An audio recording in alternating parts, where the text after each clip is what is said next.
despierta a otra gente. Observan y analizan el país y el mundo en una conversación sin concesiones. La actualidad y sus protagonistas. Aquí todo parte desde cero. Hola, ¿qué tal? Buen día. 8 en punto de la mañana de este segundo día de junio, día martes, día de San Erasmo. Buenos días, Sergio Fortuño. Hola, buenos días, Claudia. Don Sergio Erasmo y don Marcelino Rafael Gumucio. ¿Cómo están? ¿Cómo le ha ido? Sí, estoy con Erasmo y Marcelino acompañándonos hoy día. Marcelino Panivino, qué buena, ¿eh? Sí. Es lindo. Y Erasmo Escala, Erasmo de Rotterdam. Erasmo de Rotterdam, sí. Erasmo Carlos. Erasmo Carlos. Sí, sí, el compositor de Roberto Carlos. Roberto Carlos. Sí. Que viene ahora a Chile, Roberto Carlos. Yo voy a ir. Sí. No sé si cantará todavía. Pero hay canciones, sí, hay canciones de Roberto Carlos. Si el amor se va. ¿A ese te gusta? No, me gusta. ¿Por qué me arrastro a tus pies? Esa. Sí. No es muy buena. Y Amado Amante también, ¿no? Amante. Sí. Yo soy de esos amantes a la antigua. Esa. Hoy, pero está buenísimo, Fortuño. ¿Cuáles detalles? Y no, la gata azul. La gata que está. El gato que está triste azul y no sacas nada al intentar el olvidarme. Voy a salir de acá y voy a bajar tipo de cantante que puede cantar 4 horas y todo el mundo sabe las canciones. Sí. Hay gente que no le gusta tocarlo igual. Sí. Que saben, y para que hablar de los miles de amigos y todas esas que ya son como guácala. Sí. Me gusta la Lady Laura. Lady Laura. Está buena. Sí, ¿Y por qué llegamos ahí? Ya no sé. Por Erasmo Carlos, que es compositor que toca con Roberto Carlos. Santiago, la mínima son 6 grados, la máxima 17 grados. Vamos con los titulares para comenzar este 2 de junio.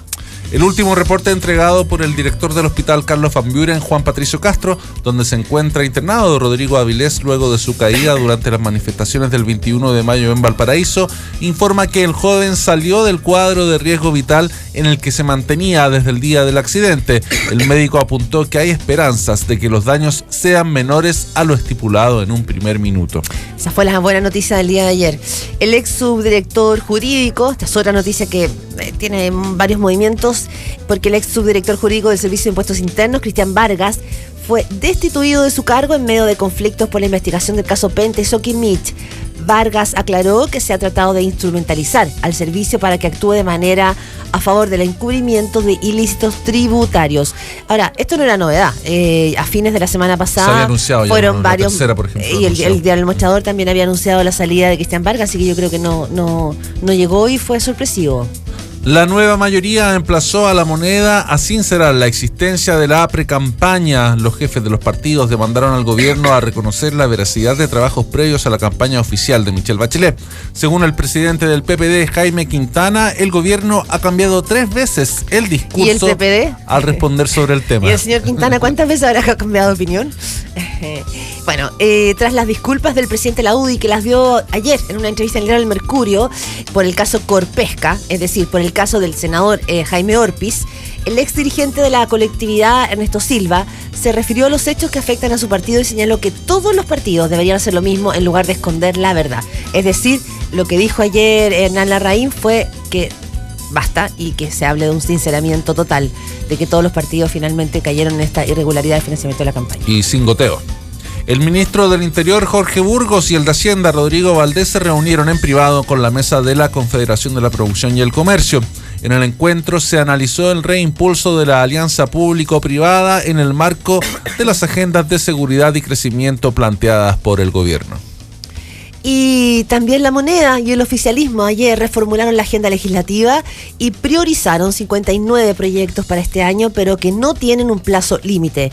Entre las propuestas que se consiguieron como prioritarias se encuentra la despenalización de la irrupción voluntaria del embarazo y la ley que permite el voto en el extranjero, entre otras.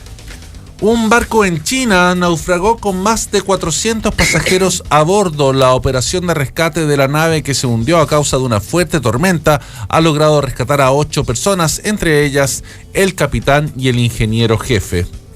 También en el ámbito internacional, el programa de espionaje telefónico de Estados Unidos fue suspendido por falta de acuerdo entre el Senado norteamericano y la Agencia Nacional de Seguridad.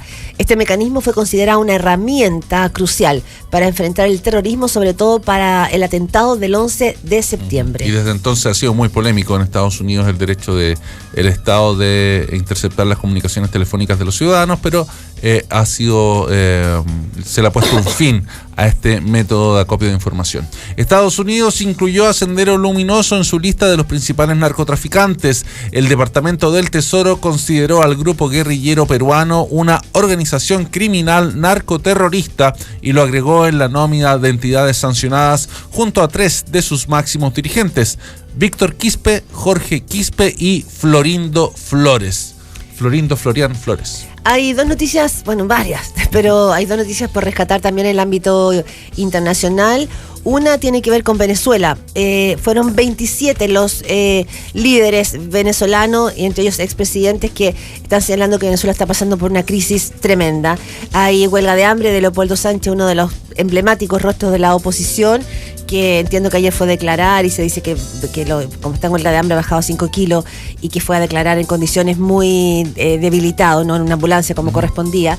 2, ojo, en Perú, la mujer de Ollantumala, Nadine Heredia, sí, que fue vista como una posible candidata presidencial, como sucesora incluso de su marido, y tenía mucha aprobación, ha caído en popularidad, es vista como una mujer que ha gastado mucho dinero, y por lo tanto hay una crítica enorme a ella. Y la mayoría de los peruanos, justo en esto, desaprueba la gestión de Humala. Vive hoy Humala sus horas más bajas, fundamentalmente por el conflicto minero y por las acusaciones de corrupción de su ex asesor Martín Belaunde. El 77% de los peruanos está en contra de la labor que ha ejercido Ollantumala. Atentos ahí. Sí, y bueno, y Nadine Heredia está siendo investigada o denunciada por muchas compras de lujo. 36, sí, por eso. Es peligrosa con tarjeta de crédito, Nadine Heredia parece. Es una preciosura, ¿eh? ¿Te gusta? Sí, la encuentro linda. Pero es de alta mantención, Rafa, parece. Es cara, sí, pero esas somos las imprescindibles. Las caras. No, el peligro en Perú... Caras vemos, corazones no sabemos. El peligro en Perú es que toda la oposición está liderada por Keiko Fujimori, que es la más segura presidenta, y los Fujimori representan representan todo lo que uno puede detestar juntos, ¿no? El autoritarismo, la represión, la falta de escrúpulos, la falta de la mínima decencia democrática. Los métodos de espionaje. Claro, fue el último dictador que ha tenido el Perú, y uno de los últimos dictadores que ha tenido Latinoamérica, aunque no usaba uniforme. Usaba traje, pero eso no le quitaba nada el talante dictatorial. Seco para el autogolpe, además. Claro, seco para el autogolpe, seco para cualquier tipo de cosas raras, pero parece que en Perú no aprenden y podrían caer de nuevo en manos. El avance de los Fujimori significa un retroceso de la democracia, lamentablemente. Para mí sí. Pero no, bueno, si uno está en Lima y conversa con la ciudadanía, consideran que no, que la niña Fujimori, Keiko, es completamente la representante, la voz de un pueblo oprimido y sometido. No sé, las veces que está viendo muchas, ella representa, no representa como la continuación de un mundo oscuro, sino más bien como de un sol. El recuerdo que hay de la era Fujimori es como que todos los débiles, los postergados, tuvieron un espacio. Oye, son resabios de un discurso populista. Ojo, bueno, cuidado también con Argentina. El video, no sé si ustedes vieron el video que dio la Nata el día domingo en la noche, mostrando, que es el video oficial de la Policía Federal Argentina, que mostrando. Limpian el arma con papel higiénico. ¿Viste? Y la manchan por otra parte. La cámara va mostrando cómo estaba el departamento del fiscal Nisman en el momento en que entra la policía, al poco rato de saber que estaba muerto, y la cantidad de torpezas que se hacen fuera de todo protocolo. Bueno, mucha gente lo hace sospechar de si esto fue una tontera o una torpeza de la Policía Federal o algo completamente inducido. Y nosotros a la distancia, cuando vemos la cantidad de gente que naufraga, gente ilegal que naufraga en las costas, en este caso lo vimos hace muy poco. Ahora hay 458 personas en China que están naufragando. Las autoridades confirmaron que el rescate solamente se han rescatado 20 pasajeros y el capitán asegura que el buque se hundió rápidamente. Estamos hablando de 458 personas. Eso es en el ámbito internacional a grandes pincelazos, por supuesto. Oye, bueno, ayer los partidos de la nueva mayoría, ayer fue un día como de emplazamientos hacia esta especie como de reconocimiento, de catarsis masiva en torno a la pre-campaña. La nueva mayoría se distanció un poco del discurso de la moneda para blindar permanentemente a la presidenta y decir aquí no hubo pre-campaña, sino que los partidos de la coalición de gobierno están diciéndole al gobierno ahora, que no es novedad, digamos, reconozca que esto no, sí, pero no es novedad para nadie. O sea, es que, no es novedad sí. En términos de la atención de los partidos políticos. Digo, esta fue una conversación que se tuvo el lunes pasado, no solo anterior, en el comité político. Las versiones que hay es que los presidentes de la nueva mayoría dijeron, basta, sinceremos esto, hablemos en serio. Y probablemente uno de los primeros indicios lo dio Isabel Allende. Previo a una entrevista en el Mercurio en que dijo todos usamos resquicio legal, lo volvió a repetir. Pero ella tuvo a la que corregir salida. después y decir, bueno, me refería a las campañas parlamentarias, dando cuenta que todavía existía como una tensión ahí. Porque la versión que existe y que uno ha leído es que en ese primer comité político, mientras los presidentes de partidos decían, digamos la verdad, y que aquí había pre-campaña, estaba sentada ahí la jefa de gabinete de la presidenta, Analía Uriarte, una mujer muy influyente hoy día, y dijo, la presidenta no sabía. Y eso fue el decretazo, digamos, que se instaló sobre la mesa y salieron todos los presidentes. Y eso y eso se marcó. Y fue la estrategia de la semana pasada que lentamente fuimos viendo que se caía como estrategia.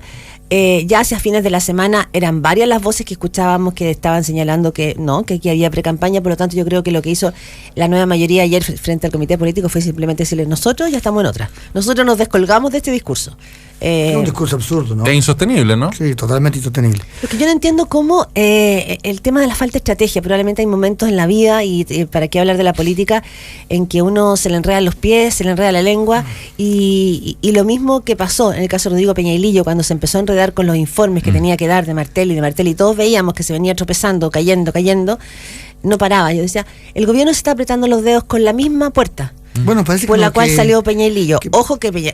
Tropecé dos veces con la misma piedra. Como con la misma, yo me atrapé los dedos con la misma puerta. Me atrapé los dedos es con que la yo misma creo que Peña y Lillo es, sí. Es parte de es alumno de una forma de hacer política, es parte de una manera de hacer política. Su maestra ha sido la presidenta chilena. ¿De dónde aprendió esa torpeza? De la presidenta. Sí, y lo otro que marcado esa relación. Ahora, dicen también que el fragor de ciertas campañas parlamentarias fue una escuela de aprendizaje importante para Peña y Lillo, y de ahí viene como la noción de pandilla o de grupo que actúa cohesionado, de lealtad y hermetismo. Pero es bastante alucinante en este como vaivén de emociones que se han instalado en la política, de reacciones, que la semana pasada el PPD, que dice que el gobierno ha cambiado tantas veces de opinión, el señor Quintana, el presidente del PPD, también ha cambiado muchas veces de opinión. Primero salió en defensa de Peña y Lillo, que no se lo tocaran. La semana pasada lo dejó caer y su partido tomó distancia. Fueron muy pocos los PPD que salieron a defender a Peña y Lillo, Sergio Vitar, Ricardo Lagos Weber, señalando que no podían poner en Peña y Lillo todos los errores de la campaña. Se instalaron palabras como traición, deslealtad, en la relación de Peña y Lillo con la presidenta. Y a comienzo de esta semana ya tenemos que ahora Peña y Lillo es más como una víctima de la situación que el victimario, que era la semana pasada. Está despertando compasión últimamente Peña y Lillo. Se ve que no puede quedar tan solo en todo este desbarajuste, que es un desbarajuste sistémico, digamos. O sea, también hay responsabilidades individuales, pero también hay una transversalidad en las prácticas, que es lo que están ya señalando en Larraín, los dirigentes de la nueva mayoría. Jorge Tellier también hizo declaraciones en ese sentido. Guillermo Tellier, Jorge el poeta, perdón. Sí. Guillermo Tellier junto con Isabel Allende yo creo que marcaron un tono. Es una estrategia de Enrique Correa, de defender a Peña y Lillo. Sí. Bueno, dicen que está junto a él y junto a su abogado Sayasnik, y que ya Peña y Lillo estaría de regreso en Santiago, había estado fuera de Santiago durante las últimas semanas y ya estaría en contacto y preparando, se señala, una declaración pública con su versión. Pero ayer tuvimos además en este ambiente en que el gobierno y la nueva mayoría están pasando por un momento de tanto confusión interior. La presidenta Bachelet, según la encuesta CADEM, alcanzó una baja histórica en su nivel de aprobación. Un 62% de los chilenos desaprueba. Estamos hablando además de una encuesta hecha después del discurso el 21 de mayo. Había tenido un repunte luego del cambio de gabinete y ahora se desfonda nuevamente la percepción ciudadana sobre el gobierno. Eso por una parte. Y dos, que cae también como coletazo, la renuncia del subdirector jurídico Cristian Vargas. Sí, que se va diciendo en una carta grande que se presionó al Servicio de Impuestos Internos para que no cumpla a cabalidad sus funciones. Habla de que esto empezó a mediados del año pasado. En el caso Penta. Con el caso Penta, o sea, sí. También es como una especie de denuncia transversal, no es solo en lo que afecta al gobierno, en la lista Soquimich, sino que lo que dice Vargas es desde que se partió esta investigación en contra de empresas y personas individuales que recurrieron a métodos al margen de la ley y a la manipulación ilegal de instrumentos tributarios para financiar actividades políticas, que habría habido presión. Entonces, que el mismo discurso con el que se fue Michel Jorrat, como de la cabeza de Impuesto Interno, digo que se fue, que sacaron a Jorrat, que lo sacó el nuevo ministro de Hacienda, argumentando que era importante mantener la independencia y la buena estampa y la buena reputación que tenía Impuesto Interno. Se va a Vargas un poco en el mismo discurso. Lo que pasa es que entre Vargas y Jorrat lo que vimos fue un tensionamiento en el que se señalaba, y fue parte del reportaje que se hicieron, que Vargas tenía una distancia con Jorrat porque era Vargas el que defendía que se llevaran adelante y se presentaran las querellas. Claro. Y que Jorrat habría sido más preso de las presiones políticas. Cristian Vargas estuvo algunas horas renunciado bajo la administración de Jorrat de su puesto en la subselección jurídica, pero fue respaldado por el ministro de Hacienda de entonces. Porque lo sacaron a Jorrat el mismo día. Exacto. 8:16 de la mañana, aquí en Desde Cero. No, hay dos cosas que me preocupan. Primero, el tiempo que estamos perdiendo hablando de todas estas cosas. Cuando el país sigue habiendo problemas o temas de los que hablar, digamos, temas importantes como la reforma educacional. La marcha de ayer de los profesores que no fue tímida y no fue débil. Ahora, no es que nosotros nos vayamos a tratar de esos temas porque los vamos a hablar en el segundo bloque. No es una crítica que no estoy haciendo una crítica al programa, estoy haciendo una crítica al debate nacional. El debate nacional se dedica a hablar de cosas que son hiper, o sea, lo de la pre-campaña ya está bien, si hubo pre-campaña, ¿qué tanto? El problema es saber cuándo empezó la pre-campaña, porque claro, la pre-campaña empezó el 2000. ¿Y cuándo no hay pre-campaña? Si toda porque el 2012, cuando recibían plata, sueldo, no había pre-campaña de nada. O sea, ahí sí que hubo un momento largo, digamos, en que no hubo nada más que sueldos. Ese es lo importante, pero también es un tema secundario. También me resulta preocupante, también esta cosa de poner todo al mismo saco es muy complejo, porque a mí me parece que lo de Corpesca y lo de Orpis es completamente de otro nivel, aunque sea es otro corte, aunque sea el mismo crimen, digamos, aunque sea la misma, es como la gente que robó una manzana y el tipo que robó un banco. Claro, los dos robaron, pero no se puede poner en el mismo saco un tipo que recibía un sueldo de una empresa pesquera y que votó en una ley sobre la pesca que favoreció. Ahora, el argumento para incluirlo, digamos, porque esto a las empresas que financiaron al parlamentario. Es distinto eso a que una empresa financia casi toda la actividad política a través de un tipo que tú no sabías porque pueden alegar a algunas personas que no tenían idea que lo estaban pagando. Si habían conseguido Martel y le pagaban, podrían haber averiguado, podrían haber hecho el esfuerzo. Pero es distinto que te llegue el cheque. Claro, tú dices, es distinto. Sabiendo, sueldo también son aportes de campaña. Es distinto que Peña y Lillo le hayan pagado por preparar una campaña en el regreso de Bachelet,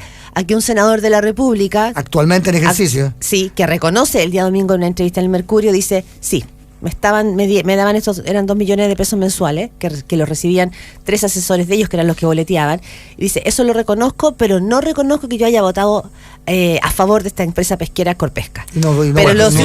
Orpis, un senador de la UDI, evidentemente con aporte o sin aporte, iba a votar en el sentido en que la ley finalmente fue aprobada. Se instala la sospecha, porque finalmente, evidentemente, termina votando de la misma manera en que la empresa quería que se votara. Entonces, como todos los parlamentarios de su sector que no recibieron aportes también. O sea, claro, pero además que él ha jugado de santurrón. Orpis toda la vida de luchador contra la droga. Era el bueno de el luchador contra la droga y exactamente el mismo mecanismo que usan los narcotraficantes en otras partes del mundo. El narcotráfico paga soborno a los parlamentarios. Pero no era narcotraficante, era polvo de pescado. Pero bueno, de polvo de pescado a otros polvos no sabemos cuánto tiempo se demora. O sea, hacerse el santo, venir a llorar y hacer además ese mismo señor que andaba con Pinochet cuando entró el senador al lado de él. O sea, bueno, ya tiene un prontuario, señor, pero es distinto. Yo sé que es el mismo crimen, pero es distinto la No, grabación. De hecho, de hecho se puede configurar soborno cohecho en Claro. ese caso. De hecho, el soborno cohecho en el caso de los para no aportes llevarlo- electorales a los comandos presidenciales no. sí, de hecho, para no compararlo, no habría. en el caso, digamos, del tema pre-campaña, son todos temas distintos.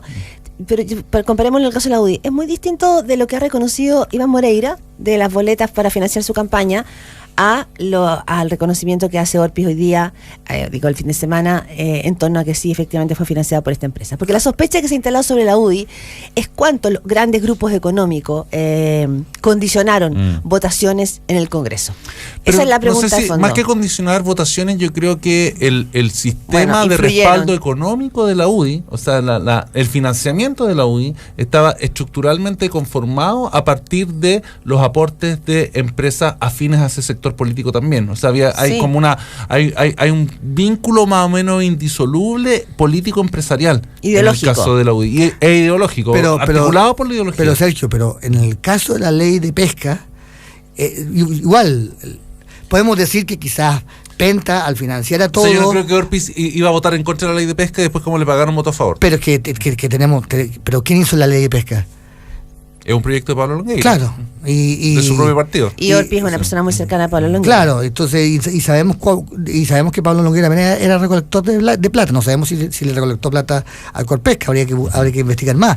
Pero fue una ley muy controvertida, una ley muy rara, que a todo el mundo le pareció que le daba un excesivo derecho a algunos grupos muy pequeños. Entonces, pasa de la sospecha general, que por ejemplo uno podría decir que quizás al financiar los grandes grupos económicos a toda la política permitían que el sistema fuera el mismo y no cambiara. Eso es una sospecha grande. Otra cosa es que una ley muy específica, tú recibes un sueldo de una empresa, eso le da otra gravedad. En el caso de digamos. Ponce Lerú, lo que un sector de la centroizquierda dice y se avergüenza, y además Francisco Vidal dijo, uno para pedir plata tiene que cerrar los ojos nomás, pero otros dicen, lo vergonzoso es que muchos de aquellos que son parte de una historia que perdieron amigos en la dictadura, o hayan ido a recibir y a desfilar por la oficina del señor Ponce Lerú. Hay también una mirada ética, estética en torno a eso. No, por supuesto, y todavía pero no se ha comprobado si ese dinero de Ponce Lerú que le daba a todo el arco político entero tenía que ver con sus proyectos. Aquí hay dos casos. En el caso, por lo menos la sospecha, de que en el caso de Penta, primero de Penta, estaba un proyecto sobre reforma de las ISAPRES. Sí. Sabemos que Penta tiene una ISAPRE. Tenemos el caso de Corpesca, por más que ideológicamente sean afines, justamente como votan, que es justo en los argumentos que tiene la empresa. Y tenemos además un caso como el subsecretario de... Era de Wagner, Pablo Wagner, minería. pero era de minería, que recibía sueldos por otra parte. Y tendríamos el caso de Roberto León También.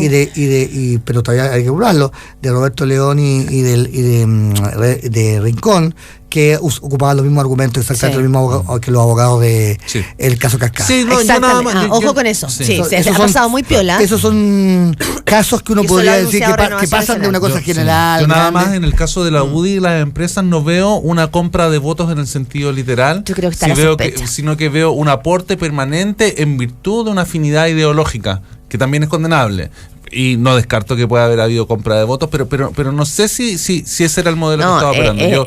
Yo veo más bien un modelo de financiamiento permanente y de una especie de contubernio político-empresarial con la UDI por un lado y los empresarios por otro. Pero no tenemos antecedentes, por ejemplo, otro partido que ideológicamente es de la derecha, es Renovación Nacional. No tenemos... Porque no tienen los mismos problemas de financiamiento que la UDI. Es que bueno, ¿por qué no? Sí, si ideológicamente... porque tiene la plata del Partido Nacional. Son herederos del Partido Nacional.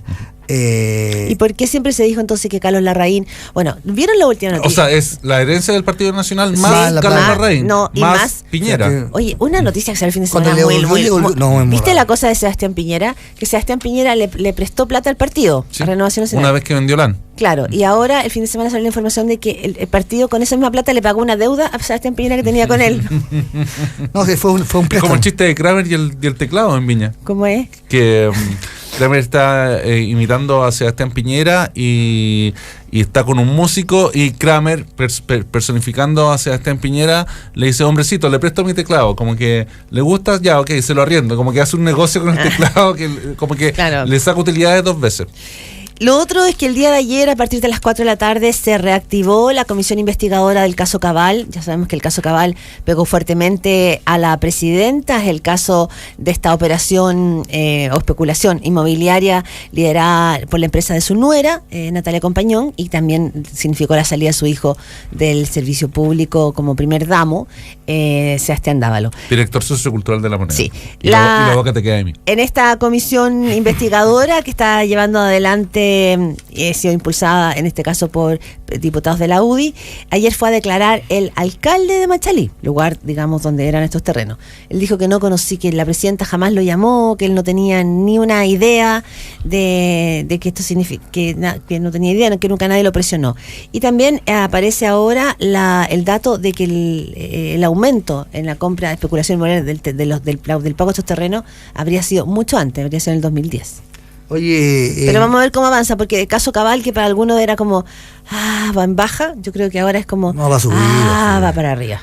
Claro, hay una lista que ya se acabó, que es la demanda del comprador de los terrenos contra Cabal. Llegaron a un acuerdo extrajudicial, pero un acuerdo bastante cuestionable. Toda la investigación por tráfico de influencia, información privilegiada, sigue su curso. Sigo quejándome de lo mismo que acabamos de cometer, que justamente hablar de cosas, todos estos casos son interesantes, entretenidos y todo, pero que no revisten ninguna... Hay cosas muy importantes en el país que deberíamos preocuparnos. Primero, el problema económico, la reactivación económica. Y espérate, para añadir ahí, no solo la reactivación económica, sino que la constatación o la preocupación de varios economistas por la no reactivación. Porque la reforma tributaria tan polémica no va a dar los 8.300 millones que estaban asegurados para financiar la educación. Y por lo tanto, esta es la primera vez que se va a poner en marcha esta reforma tributaria, que dicen que desde ya es muy compleja y que no saben si va a tener que tener ajustes, pero en lo de fondo es que está la duda de si esta reforma va a recaudar lo prometido, que era el sentido de fondo de la reforma. Bueno, es probable que la decisión de empezar con la gratuidad universitaria para el 60% más vulnerable de los alumnos en aquellos, pero para aquellas universidades que son del CRUCH, se deba a que la plata que se esperaba recaudar no se recaudó, y el problema que crea esto es que la implementación de esa medida puede llegar incluso hasta el Tribunal Constitucional. Claro, porque y finalmente ser reversada, o sea, ser invalidada por el Tribunal Constitucional, ya que se argumenta por parte de sus detractores que el otorgar este beneficio solo a cierto sector de la población tiene visos de inconstitucionalidad. Entonces, no es solo un problema de recaudación, sino que también pasa a ser un problema institucional, y pasa a ser un problema institucional en el corazón de una de las promesas de campaña de la presidenta Bachelet. O sea, el gobierno ha encontrado la justificación a todas sus acciones problema en el cumplimiento del programa, y es el cumplimiento del programa el que está amenazado por las condiciones económicas actuales. 8:27 de la mañana, tenemos a nuestro panelista y amigo también, Patricio Fernández, en Cuba. Cuba está en un momento histórico, ha sido sacado como fue parte del acuerdo de la lista de los países, comillas, terroristas, y tenemos línea para que nos cuente un poco en qué está, qué ha pasado. Obama dice que lo que él quiere, escuchen esto, es estar en Cuba antes de que termine su mandato en el año 2016. Está moviéndose, como diría Pato Fernández, meneándose la cosa ahí en Cuba. Pato, ¿cómo estás? Patricio. Pato. Hola, Claudia. ¿Cómo está, don Patricio? ¿Cómo le ha ido? ¿Qué es lo que tú cuentas, chico? ¿Qué es lo que tú dices? ¿Qué es lo que allá pasa? ¿Escucho acaso que escucho la voz de Rafaelillo también, que está por ahí? Estoy que he vuelto, sí, compañero, aquí estamos. Volvió de la sierra. La lucha, del sur. Oye, mira, la verdad es que acá es poco lo que se sabe respecto de lo que estás diciendo tú, Claudia, por lo menos al día de hoy. Se sabe que se reanudaron, o sea que salió Cuba de la lista de países terroristas, pero la gente durante esta semana y el fin de semana, el tema central fue el gol de Messi. El gol de Messi. Eso era más o menos lo que se hablaba por las calles. Ajá. ¿Son muy futbolizados? ¿Le gusta el fútbol? Ahora, el béisbol. ¿Qué? ¿Perdón? ¿Le gusta más el béisbol o el fútbol a los cubanos? No, a los cubanos lo que los mueve es el béisbol, pero el fútbol también les gusta. Ahora, de hecho, venía para acá un famoso equipo norteamericano que se llama Cosmos. Sí, pues. Y él jugó ahí. Haciendo filas enfrente al Capitolio a la gente, porque el partido se juega hoy día. Ahora, ¿qué cosas ya se empiezan a ver importantemente por acá? Uno, que han empezado a llegar muchos norteamericanos, o muchos por lo menos respecto de lo que históricamente era. O sea, ayer una persona que trabaja en el Ministerio de Cultura me decía que calculaban que habían como en torno a los 2.000 norteamericanos hoy día acá. Eso es totalmente inaudito, porque hay que pensar que todavía, hasta el día de hoy, así como así no pueden entrar. Pero... se empiezan a ver cosas. Sí, dime. Sí, pero Pato, si bien la atención de la ciudadanía sigue lo mismo, en el fútbol, en los goles, en su cotidianeidad, existe como, tú has ido bastante a Cuba y has reporteado mucho, un nuevo aire, es decir, la sensación de que ahora las cosas se destrabaron, existe como una sensación ambiente distinta de tu viaje anterior en relación a Estados Unidos y a este acuerdo, o se mantiene igual y la gente está más bien desinteresada de esto. No, empezó ya a ver acá hace algunos años, cuando se abrió, de hecho, cuando se abrió la posibilidad de hacer negocios o pequeños negocios, que es lo que acá se llamó el cuentapropismo. Desde ahí que empezó a haber efectivamente acá un cambio y una evolución. O sea, empezaron a aparecer restaurantes, se pasó incluso de los paladares que habían antes, algunos restaurantes en el último tiempo que ya son bastante de lujo y elegantes, donde no son solo restaurantes hechos para extranjeros, sino para una especie de naciente burguesía cubana. Pero acá hay que pensar que se mantiene, hay un control todavía bastante fuerte respecto de la información y en la política ni hablar. O sea, el tema de que aquí pudiera, el tema de demandas democráticas o que hubiera un cambio de régimen es algo que aquí no existe, ni en pelea de perros. Sería un camino como el de China, el de Cuba, entonces, de liberalización económica, pero sin mayores libertades civiles. Desde hace mucho rato que se habla de que el camino cubano, ya desde el ascenso de Raúl se decía eso, porque Raúl tiene especiales relaciones con eso, es el camino chino o vietnamita. Lo que a la mayoría, a los que entienden algo les parece, eso sí, es que hacer el camino chino o vietnamita, o sea, hacer el camino del lejano oriente a 90 millas de Miami, es una cosa fantasiosa. Más o menos fantasiosa, pero esa se supone, o sea, lo que dices tú, Sergio, es lo que es el modelo que se supone que aquí estaría implementándose. Ahora, agrégale otras cuantas cosas a ese supuesto modelo chino. Se habla de que ya este año podría volver a reinstalarse algo que existió aquí hasta el año 59, que es un ferry que una Miami con Cuba. Hablan de que ese ferry tendría decenas de viajes diarios. Llegarían los ferries al pleno centro de La Habana, que es donde está el puerto, al frente del Morro, y eso ya empieza a cambiar las cosas de manera increíble. Dicen que los primeros ferries llegarían sin auto y ya los siguientes llegarían cargados de auto. Eso podría generar un cambio así, pero de un día para el otro en esta ciudad. Imagínate estudiantes gringos en esta cosa que se llama Spring Break en Cuba. No, si los gringos van a Spring Break o a los estudiantes van a transformar eso en Nueva Orleans. Bueno, mira, estudiantes norteamericanos aquí hay grupos desde hace bastante tiempo que vienen, por ejemplo, la Universidad de Princeton tiene algunos grupos de estudiantes que estudian literatura latinoamericana y ese tipo de cosas. Mira, en los años, a fines de los años 50, había mucha gente en La Habana que estudiaba en las universidades norteamericanas, que vivían aquí los fines de semana con su familia y se iban los lunes a estudiar en las universidades de Florida. Ahora, lo que preguntaba la Claudia al comienzo, de qué es lo que pasa con esto de que se hayan, por ejemplo, de que Cuba haya salido de la lista de los países terroristas, es que esa era una de las demandas más esperadas por Cuba, era la condición sine qua non para que se restablezcan las relaciones. Sí, y que Obama, que te decía, Pato, para añadir que para Obama no fue fácil sacar esto, que tuvo que dar una importante pelea en Estados Unidos, y la pelea que queda, que debe ser seguramente otro tema importante en Cuba, es que el embargo sigue vigente, que el problema hoy día de Cuba es el embargo y que esto depende del Congreso de Estados Unidos, que es una parte, digamos, de los beneficios y de las ganancias que tiene este acuerdo Estados Unidos-Cuba. Eso no se ha descongelado todavía. No, es cosa de tiempo. De hecho, se habla de que son muchos los grupos republicanos de algunos grupos millonarios y empresarios republicanos los que estarían más a favor de terminar con el embargo desde ya los comienzos de estas negociaciones. Ahora, cuando se saca la historia de la sacada de Cuba de los países terroristas, tiene digamos su relato, porque hay que pensar que aquí se está realizando desde hace más de 2 años las negociaciones de paz de las FARC, que ahora se entrabaron en el último tiempo por parte de acciones armadas, tanto los militares como de los guerrilleros, y entró incluso en esas negociaciones de paz, entró a participar Estados Unidos. Está el representante Jackie Aronson, y es un personaje con el que los guerrilleros están teniendo íntimas relaciones.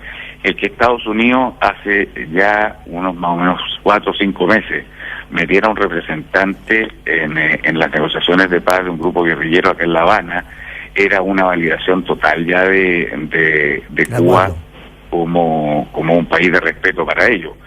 Ahora, lo que es raro es que en todos estos temas, lo que les decía al comienzo, yo acá le he pedido a alguna gente muy informada que me avise cuando se restablezcan las relaciones diplomáticas, porque los últimos que lo van a saber son los cubanos. Ahora saben un poco más que años atrás porque tienen Telesur, pero ponte tú en la televisión cubana. ¿Qué es Telesur, Pato? El canal venezolano. ¿Ah? Telesur, el canal venezolano. Claro. La televisión chavista. Cuando el 17 de diciembre, cuando se hizo este anuncio del restablecimiento de relaciones, acá dieron solamente, en la televisión cubana se dio solo el discurso de Raúl, y habían algunos que se empezaron a llamar para buscar a ver en Telesur, y ahí se encontraron con que también estaba hablando Obama. O sea, no es que aquí la gente esté vibrando minuto a minuto con las noticias respecto de su proceso, para nada. Por eso es que les decía el que aquí se está hablando el gol de Messi. Okay. Bueno, Pato, vamos a seguir conversando, llamándote a La Habana a medida que vayamos teniendo más inquietudes, y en la medida que tú también nos quieras contar otros temas o cosas que vayas recogiendo allá en la isla. Escribiendo.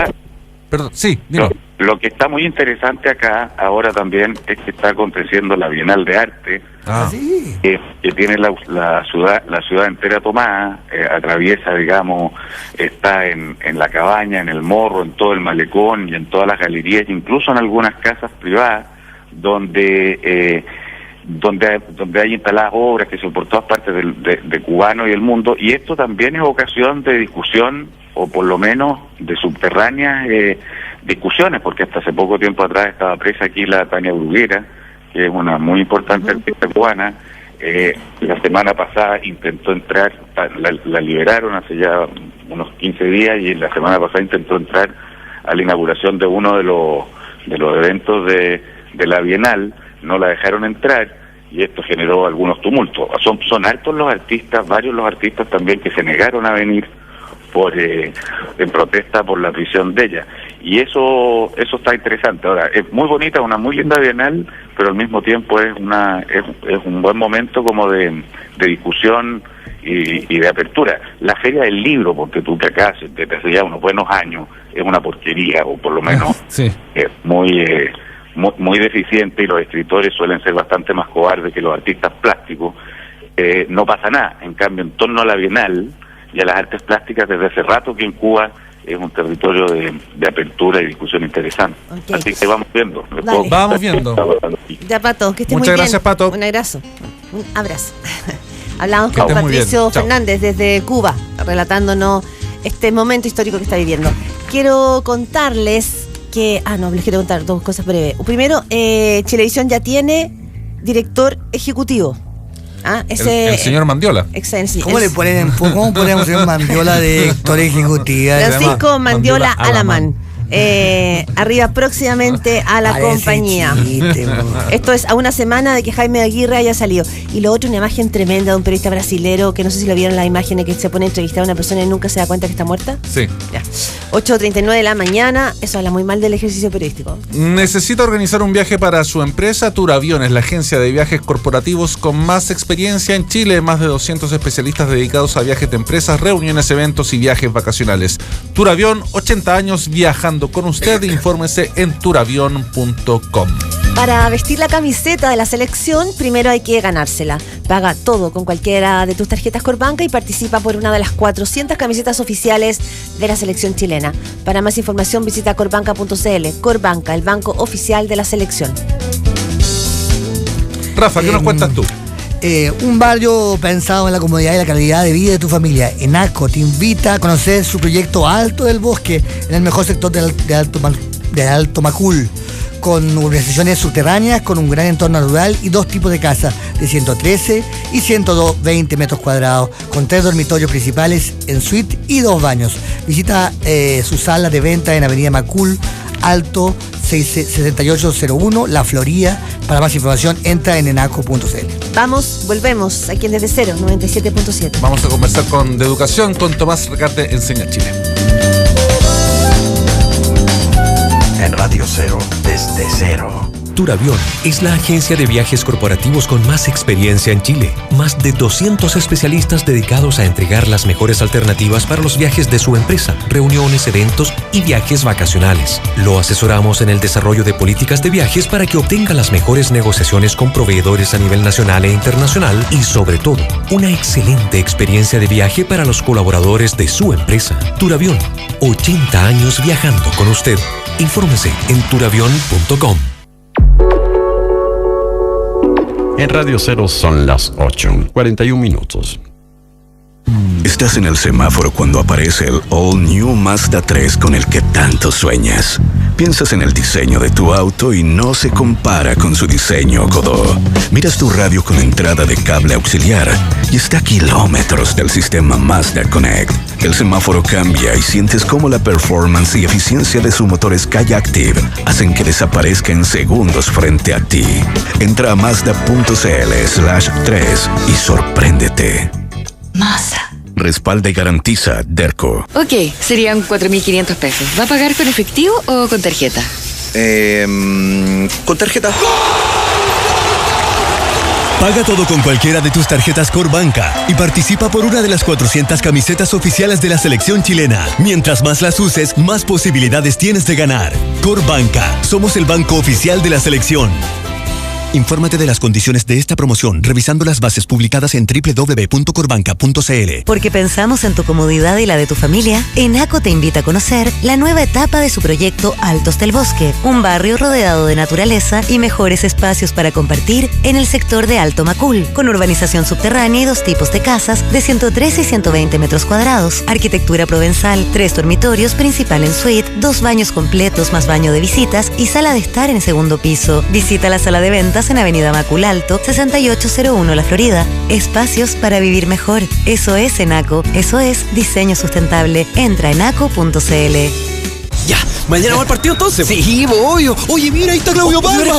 Claudio, ¿te molestamos con una fotito? Obvio, muchachos, yo voy al medio. No, ahí está bien. Ya estamos listos para que nos saquen la foto. Pórtate a Claro y hazte famoso con el nuevo plan Copa América. Incluye 3 GB de navegación y 600 minutos por solo 25,000 pesos mensuales. Y lleva un Sony Xperia T3 con cuota inicial 0 pesos. Conectémonos en clarocopaamerica.cl y encuentra toda la entretención e información que buscas. Con Claro, es posible.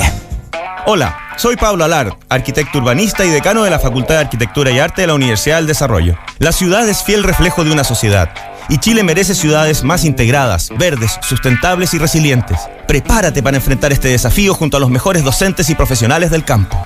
Te invito a conocer nuestro magíster en diseño de ciudades sustentables. Infórmate en arquitectura.udd.cl. Universidad del Desarrollo, Universidad de Excelencia. En Radio Cero, Desde Cero.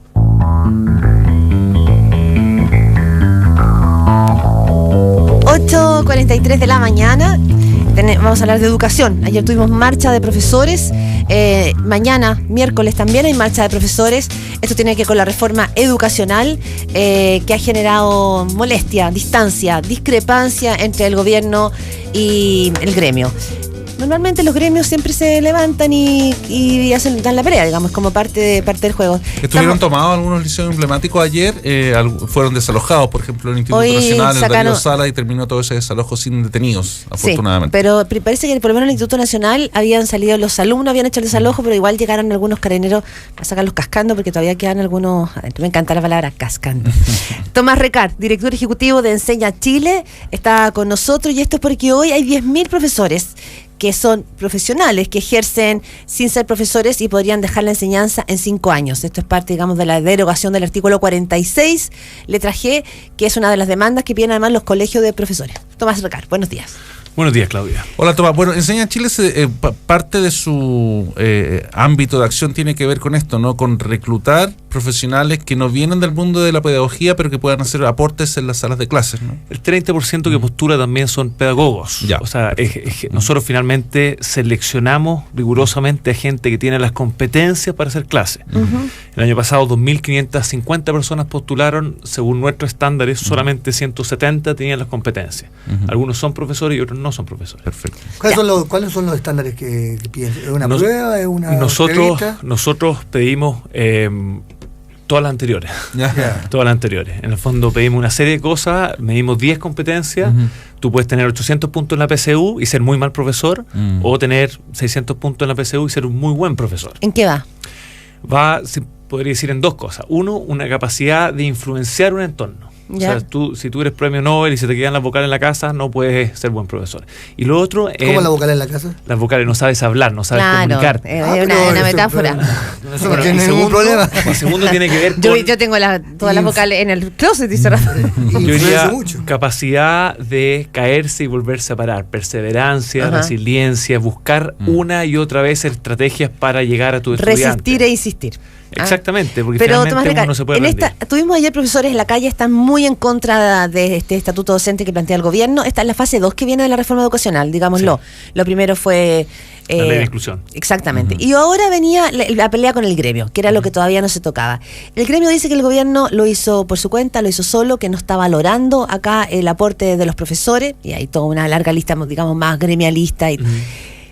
Pero yo creo que, pongámonos en el lado de los profesores, el hecho de que hayan profesionales que ingresan al sistema educativo, son menos plazas de trabajo para los profesores que fueron los que estudiaron pedagogía y están titulados. Por otra parte, digamos, me imagino que profesionales de distintas áreas hacen otro aporte en la educación.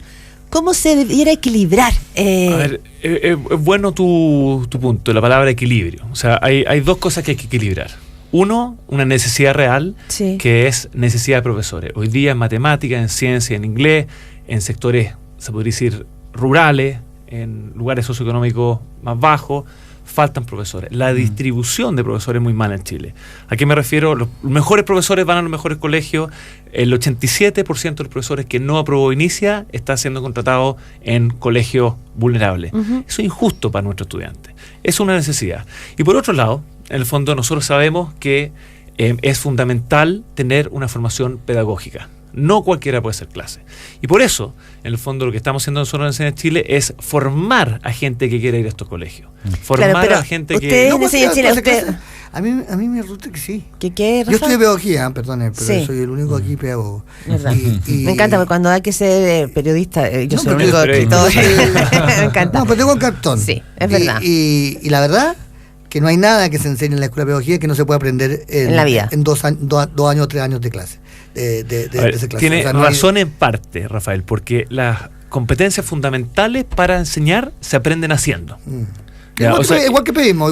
Claro, requiere mucho oficio, pero hay ciertas técnicas que en el fondo no se... Hacer clase, además que es muy demandante, tú necesitas reflexionar, necesitas aprender en el fondo a cómo planificar, cómo ejecutar ciertas teorías de aprendizaje, lo que es el constructivismo, lo que es el conductismo. Sí, pero eso tú lo puedes leer. Eso enreda mucho. Estoy de acuerdo, y aquí el gran problema, a mi juicio, en la educación de nuestro país pasa por la falta de regulación en la escuela de pedagogía. O sea, eso es fundamental. Y efectivamente hoy día se pide mucho y se entrega poco en la escuela de pedagogía. Pero en el fondo, aquí lo fundamental es que, el punto es, aquellos que tienen competencia pedagógica y que están yendo a colegios donde necesitan profesores no pueden quedar fuera. Ya, pero ¿qué dice el colegio de profesores? Cuando tenemos que, acá hay 10.000 profesionales, como dices tú, que ejercen sin ser profesores y que aportan de otro lado. ¿Qué dice el colegio, el gremio? El gremio dice, están enfrentados, si tú no tienes título docente, no puedes hacer clases. Ustedes están enfrentados con las peticiones del colegio, para explicarle a nuestros auditores. Están enfrentados con el proyecto de carrera docente que además eliminaría la posibilidad de que lo que pasa, es que eso no es verdad, porque nosotros estamos de acuerdo que este artículo famoso, el fondo ¿cómo es G46? Denigra, se podría decir, la profesión docente. Perfecto. Pero tiene que haber otro espacio para aquellos que tienen competencias pedagógicas, porque hoy día las hay. Tú tienes que evaluar al profesor por sus competencias, no por dónde se formó, como dice Rafael, en el fondo. Y hay mucha gente que sí tiene competencias pedagógicas. Pero en relación al gremio. Perfecto. Ellos están de acuerdo con esto de que se incorporen haciendo cursos de formación pedagógica, que después de 3 o 4 años que jóvenes que no han estudiado pedagogía, pero son profesionales que dan clase, puedan entrar en este mundo, o hay una cosa gremial cerrada. El gremio está a favor de que gente que tenga formación pedagógica entre. ¿Ya? Okay. Y el tema es que nosotros, y ahí está la desinformación, nosotros sí damos formación pedagógica. El problema es que no tenemos el cartoncito. Ya. Entonces, ese es ahí donde se tiene que generar el espacio. Estamos hablando con Tomás Recart, director ejecutivo de Enseña Chile. Y aquí lo que estamos cuestionando es justamente que es una buena formación pedagógica. Nosotros hay un punto que planteaba. Yo le puedo botar mi cartón si quieren. Yo tengo un cartón que no uso.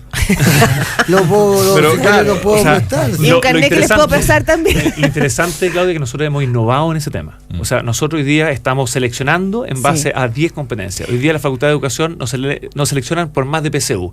El 40% de los profesores hoy día no fue seleccionado por nada. Es que hay un punto que tiene que ver con la preparación. Y hay todo un tema no cognitivo que la PSU no mide. Hay un tema que tiene que ver ahí, y que escuchaba ayer al señor Gajardo, digamos que ha liderado presidente del Colegio de Profesores, y que están en contra con este tema de la evaluación a los profesores.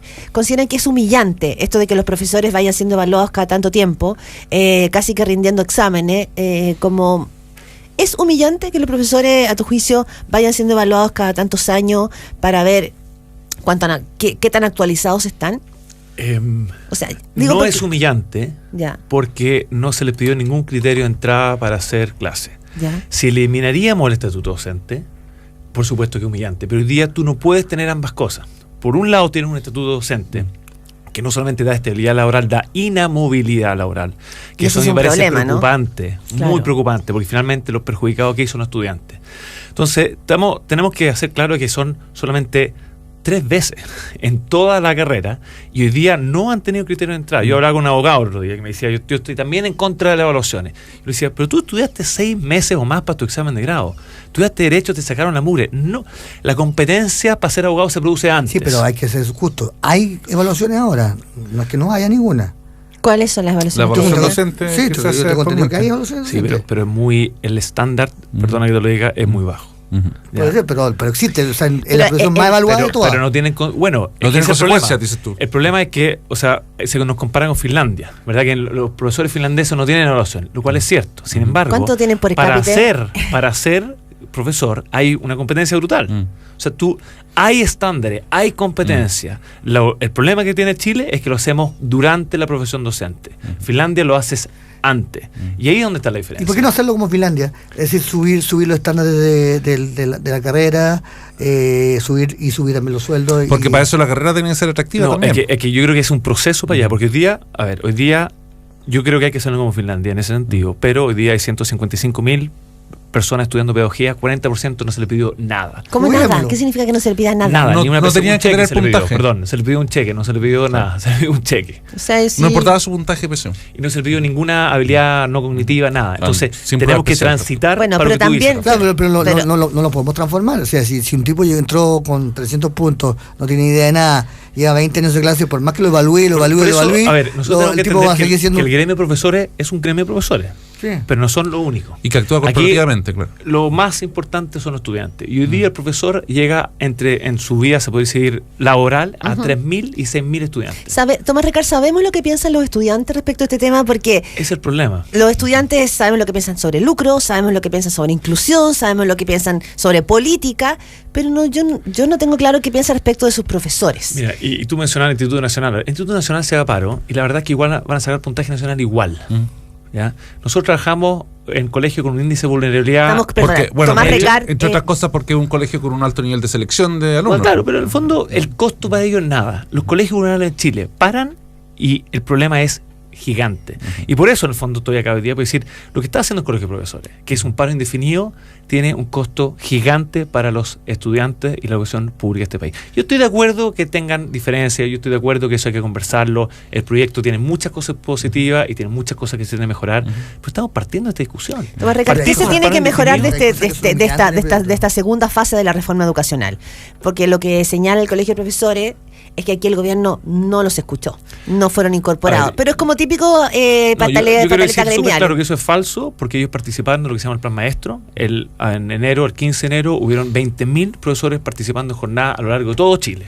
Okay. Entonces, eso que no los participó, yo soy testigo de que sí participaron. ¿Qué son los aspectos? Dame dos buenos y malos de esta segunda fase de la reforma educacional. Ya, de esta ley que básicamente apunta a los profesores, las dos cosas buenas. Uno es que se reconoce la necesidad de mejorar las condiciones laborales. Eso es cierto y se tiene que seguir mejorando. Yo creo que no es suficiente. Y eso tiene que ver con sueldo, tiene que ver con sueldo, con horas lectivas, con contratos, etcétera. Y el segundo punto es que, o sea, el espíritu de todo esto es valorizar la profesión docente, que también estamos de acuerdo. Y por eso se enfocan de manera global, ¿verdad? La formación inicial, la carrera docente, etc. Esos son los dos puntos. Okay. Las dos cosas que a mi juicio le hacen muy mal hoy día al país es que se puede decir, los incentivos para ir a los colegios vulnerables no son suficientes. Hoy día estamos dando 8.000 pesos más para aquellos profesores que van a colegios vulnerables. No se está privilegiando ir a los colegios con más necesidad con se podría decir, con el peso que... Perdona la ignorancia. Yo, profesora de matemática, digo, hago clase en un colegio en Ñuñoa, en un liceo fiscal. Y me dicen, si nos gustaría que fueras a La Pintana también a hacer clase. ¿Me pagan solamente 8.000 pesos más? En tus primeros 4 años te van a pagar solamente 8.000 pesos más. Ok. Después van a subir. Y después van a subir. Pero resulta que tu primer trabajo es determinante. O sea, es muy probable que si tú haces clase parte haciendo Ñuñoa, es difícil que te muevas de Ñuñoa. Eso nos muestra un trabajo hay poca movilidad de Verónica Cabeza y Ricardo Paredes. Muy bien. Entonces, la gente no se mueve al 12º año, va a mover su familia, va a mover todas sus cosas y va a ir a un colegio vulnerable. Eso no pasa. Entonces, hay un problema de diseño. Y segundo punto, creo que este proyecto de ley es muy centralista. ¿Ya? Le va dejando cada vez menos autoridad, a mi juicio, el actor más importante para dar vuelta a un colegio, que es el director. Ya. El director no selecciona, no forma, no puede remunerar más ni menos, es muy fijo. Ya, camisa fuerza. Claro, es demasiado fijo y claramente, a medida que tú demuestras competencias, tiene que dar más autonomía, tiene que dar más libertad. Hoy día se le pone una camisa muy fuerte al director, finalmente lo que va a pasar, nadie va a querer ser director y eso es mala noticia para Chile. Estamos con Tomás Recar, director ejecutivo de Enseña Chile. Tomás, hay otra rasgo importante del proyecto de carrera docente que establece mejores sueldos para los profesores, pero sueldos también que están conectados al rango que ocupa cada profesor en un momento de su carrera. Claro. Y esos rangos son una escala ascendente a las que los profesores acceden de acuerdo a su desempeño y la evaluación de este. Entonces, un profesor que está en el escalafón máximo va a tener una renta sobre los 2 millones de pesos. Un poquito menos. Pero una de las cosas que, por ejemplo, le decía a Camila Vallejo, al ministro Izaguirre, es cuando un profesor llegue a ese nivel, probablemente lo más conveniente para el colegio va a ser despedirlo y tener 3 profesores más baratos que 2 profesores caros, por ejemplo. ¿Cómo ven ustedes ese aspecto del proyecto de carrera docente?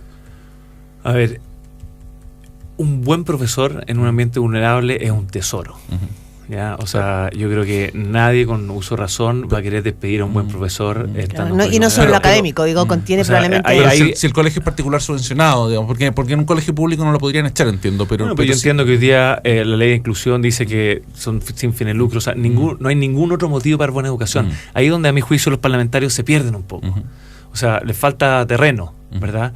Efectivamente, yo creo que el gran problema de esto es que si tú lo haces tan fijo, uno tiene que dar, en el fondo, autonomía a los directores. Los directores debería poder pagar incluso más. O sea, efectivamente Camila Viejo tiene una razón cuando dice que este colegio, más que echarlo, se va a querer ir a un colegio particular privado porque le pagan más. Entonces, el director tiene que tener, si en el fondo, si no existiera el estatuto docente, si no existieran todas estas rigideces, un buen director va a poder hacer mejor uso de los recursos, pero por lejos, mucho más allá que alguien que está en el Ministerio de Educación sin entender el contexto de donde está el colegio y a las personas que trabajan en él. Pero hay dos cosas en el proyecto que, como lo vi, que me resultan raras. Primero, la idea del tutor. Esta idea de que los profesores cuando entren tengan como un par de años un tutor encima. ¿Y que ese tutor vendría de dónde? Sería otro profesor. Y además con los más profesores experiencia. recién egresados tienen una etapa laboral con una renta muy baja y es como casi una especie como de servicio militar, Sí, digamos, de los profes. Pero toda la renta está subiendo en un 30%. O sea, el esfuerzo que se está haciendo desde el punto de vista de recursos es gigante. O sea, el colegio de profesores pide que sea $1 millón. A nadie le sube un 50% de la noche a la mañana. O sea, ojalá. O sea, por eso yo digo, ¿qué está pasando acá? ¿Entiendes? Y el tema del tutor. Sí, el tema del tutor. Un poquito humillante, ¿no? No, al revés. O sea, si hay. Es un nivel de exigencia, probablemente. No es exigencia. A ver, como tú dijiste antes, uno aprende haciendo. Sí. Entonces, todos los profesores que yo conozco en la sala de clase me dicen, yo aprendí acá. Y nosotros acompañamos a nuestros tutores, a nuestros profesores con tutores, y los otros profesores dicen, ojalá a mí me viniera a ver la abuelita. Porque tener ojo en la sala es tremendamente, en el fondo, beneficioso. Te dan lo que se llama el feedback, retroalimentación, que es por lejos lo que más ayuda a un profesor a mejorar. Si hay algo que ayuda a un profesor a mejorar, es retroalimentación. Pero eso no es Chile. En Chile va a tener uno que te esté paqueando, que te esté nosotros llevamos 7 años haciendo eso y los profesores lejos lo que más agradecen es justamente eso. La tutoría. Lo que pasa, lo que aquí es que un poco cuestionar esa cultura de que esta es mi sala de clase y nadie se mete. Al revés, tenemos que colaborar, trabajar como equipo, decir, esta es mi sala de clase y yo tengo miles de problemas, por favor ayúdame a resolver uno. Y la otra son las horas lectivas que 35... Hay un mito muy grande, por ejemplo, te dicen, claro, de 25 a 35. En realidad lo que pasa hoy día es que las horas lectivas son 0. ¿Por qué? Porque uno hace 45 minutos de clase y en ese 25% que queda, uno cierra el data, va al baño, habla con el estudiante y finalmente nuestros profesores en contratados 36 horas en promedio trabajan 60-70. Entonces lo importante más que el porcentaje es dejar bloques de hora lectiva y donde el director se haga responsable para hacer un buen uso de esa hora lectiva. Esta se podría decir debate, el porcentaje, en verdad no es importante. Lo importante es bloquear tiempo continuo, grande, al menos 3 horas a la semana o más, y hacer buen uso de eso, básicamente. Tomás Recal, para ir cerrando, Tomás Recal, director ejecutivo de Enseña Chile. Tenemos ahora puesto sobre la mesa y también en las calles la demanda de los profesores y su cuestionamiento a este cambio en el estatuto docente. También tuvimos la semana pasada estudiantes en la calle, estudiantes que critican la reforma educacional, estudiantes que en el 2011 pedían un cambio a la reforma educacional y que hoy no están de acuerdo. ¿Te parece que los argumentos de los estudiantes hoy día tienen que ver, son atingentes a lo que salió, digamos, en la primera parte de la reforma educacional? ¿O hay más bien un pataleo? Yo creo que dos cosas. Uno, efectivamente tenemos que mejorar las condiciones de los profesores. O sea, eso es lejos lo más importante. Ahí es donde yo gastaría todos los recursos. Yo por eso no entiendo la gratuidad de una educación terciaria, en el fondo de la educación universitaria, porque hay mucho más urgencia que eso. En los niveles sin embargo, en el fondo tenemos que entender que el gremio de profesores y el grupo de estudiantes universitarios son un actor más. Aquí el más importante por lejos son los estudiantes que están en los colegios vulnerables y esa voz, uno no escucha, dos no se conoce. Y los primeros años escolares también. Claro, lo de prebásica no salen a las calles, no pueden salir a las calles. Entonces hay una responsabilidad de la gente que está saliendo. Claro, es el foco, eso es lo más importante. Ahí debería estar, dice. Y esa voz obviamente no se va a escuchar. Entonces tenemos que entender que el gremio está haciendo su trabajo, que la Confecha está haciendo su trabajo, pero es un actor más, no es Chile. Y tampoco son las personas que hoy día en el fondo más se necesita atender, que son los estudiantes del colegio vulnerable. Somos las 9:02, Tomás Recal, director ejecutivo de Enseña Chile, muchas gracias, muy atingente el tema. Oye, dos noticias que quiero dar, también noticias positivas, que tienen que ver, por ejemplo, nosotros tenemos un chef, Rodolfo Guzmán. Rodolfo Guzmán y sobre todo los cocineros peruanos consideran que ha sido muy poco visto por nosotros. Y probablemente así sea. Su restaurante Boragó aparece ayer por primera vez en la lista de los 50 mejores restaurantes del mundo y se ubicó en el puesto 42, empatando con nada más ni nada menos que con Adria. el Español. Pero tengo una mala noticia, ¿Qué? es que vi los 50 restaurantes mejores del mundo y no comí en ninguno. Y es una pésima noticia para mí, no para el resto le da lo mismo, pero es increíble, porque algunos quedan en algunos lugares en que deberíamos darnos un gusto, Rafa. Sí, deberíamos ir uno por uno, sí. ¿No? Uno por uno, y después decir, estaban equivocados. Para cerrar el día, hubo un sismo de 4,9 en la escala de Richter que se percibió esta mañana en la zona central, el epicentro... Navidad. Exactamente. ¿Es Navidad? Al lado de Matanza. Y lo otro... el tema escándalo en la FIFA, no hablamos hoy día, las explicaciones de Jadwe, ayer reunido con los grandes del fútbol, que no lo están convenciendo los argumentos del señor Jadwe. Así que esto por las acusaciones en la FIFA. Nos vemos y nos escuchamos mañana aquí en Desde Cero. Que tengan un bonito día. Chao. Chao.